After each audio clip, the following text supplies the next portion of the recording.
Hello guys, ఇవాళ జరిగిన big బాస్లో నామినేషన్స్ ఎపిసోడ్ ఇది.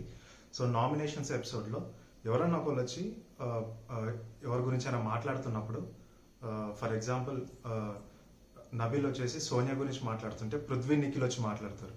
అదే పృథ్వీ గురించి మాట్లాడుతుంటే సోనియా నిఖిల్ వచ్చి మాట్లాడతారు. నిఖిల్ గురించి మాట్లాడుతుంటే సోనియా పృథ్వీ వచ్చి మాట్లాడుతున్నారు. సో ఇలా ముగ్గుట్ల ఏ ఒక్కరి గురించి మాట్లాడినా కానీ ఈ మిగతా ఇద్దరు కూడా వచ్చి ఇన్వాల్వ్ అవుతున్నారు అనమాట నామినేషన్స్లో. సో అక్కడైతే నాకు క్లియర్గా అర్థమవుతుంది వీళ్ళు ముగ్గురు కలిసి గేమ్ ఆడుతున్నారు అని చెప్పి. సో మనకి ఎక్కడ నుంచి ఫస్ట్ నుంచి మనం చూస్తున్న బిగ్ బాస్ సీజన్లో అంటే ఫస్ట్ ఎపిసోడ్ నుంచి చూసుకుంటే నిఖిల్కి సోనియాకి మధ్యలో కొంచెం కెమిస్ట్రీ కొంచెం బాగా రన్ అవుతుంది. సో మళ్ళీ పృథ్వీకి సోనియాకి మధ్యలో కూడా కెమిస్ట్రీ కొంచెం బాగా రన్ అవుతుంది అని చెప్పి మనకు అర్థమవుతుంది. సో ఇవాళ బిగ్ బాస్ సీజన్స్ అంటే నిఖిల్ చీఫ్గా ఉండడం వల్ల నిఖిల్ని ఒకరిని సేవ్ చేయమంటాడు బిగ్ బాస్. సో అందరు ఏమనుకుంటారంటే సోనియాని సేవ్ చేస్తాడేమని అనుకుంటారు, కానీ నిఖిల్ ఇక్కడ సేఫ్గా గేమ్ ఆడిండి అని చెప్పి మనం క్లియర్గా అర్థం చేసుకోవచ్చు. సో నిఖిల్ ఫస్ట్ నుంచి అయినా సరే సేఫ్ గేమ్ ఆడుతున్నాడు అని చెప్పి మనకు క్లియర్గా అర్థమవుతుంది అనమాట.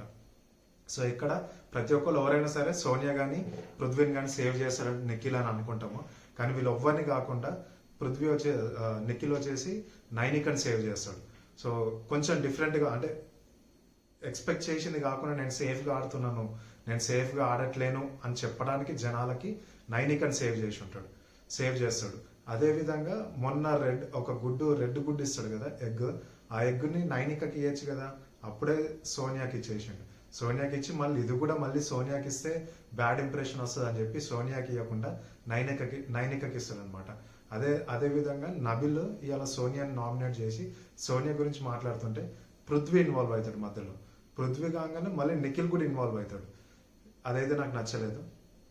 మళ్ళీ ఇంకొక పాయింట్, నిఖిల్ వచ్చేసి నైనికని సేవ్ చేస్తాడు. ఎందుకని సేవ్ చేస్తాడంటే ఆమె నామినేట్ చేసిన పాయింట్స్ స్ట్రాంగ్ పాయింట్స్ కాదు అని చెప్పి ఆమె సేవ్ చేస్తాడు. సో ఇవాళ ఫస్ట్ నుంచి లాస్ట్ వరకు చూసుకుంటే ఏ ఒక్క నామినేషన్ కూడా స్ట్రాంగ్ పాయింట్ తోటి నామినేట్ చేసినట్టే అనిపించలేదు నాకైతే. ఇవాళ నామినేషన్స్ అయితే అంత డీలాగా మంచి స్ట్రాంగ్ పాయింట్స్ ఎవరు తీసుకున్నట్టయితే కనిపించలేదు. అంత నార్మల్ పాయింట్స్ తీసుకొని ఏదో చెయ్యాలి కదా, ఈ నామినేషన్ ప్రాసెస్ని ఫర్దర్గా తీసుకెళ్ళాలి కాబట్టి ఏదో నార్మల్గా చెప్పి కంప్లీట్ చేసినారు అంతే తప్పితే ఏ ఒక్కరు స్ట్రాంగ్ పాయింట్గా నామినేట్ చేయలేదు. నామినేషన్స్ అంటేనే అది నిన్ను ఇంట్లోకి వెళ్ళి బయటికి పంపించడానికి వేసేదే నామినేషన్. నువ్వు నాకు గేమ్స్ కాలేదు, నువ్వు ఇక్కడికి వచ్చినావు, నువ్వు దోశ నాకు ఇట్లా వేసినావు, అదంతా కరెక్ట్, అసలు బక్వాస్ రీజన్స్ అవన్నీ. సో ఇవన్నీ ఇవాళ జరిగిన నామినేషన్స్ అయితే మంచిగా జరగలేదని నేను అనుకుంటున్నాను.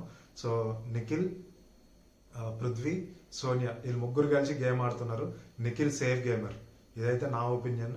మీరేమనుకుంటున్నారో కింద కామెంట్ చేయండి.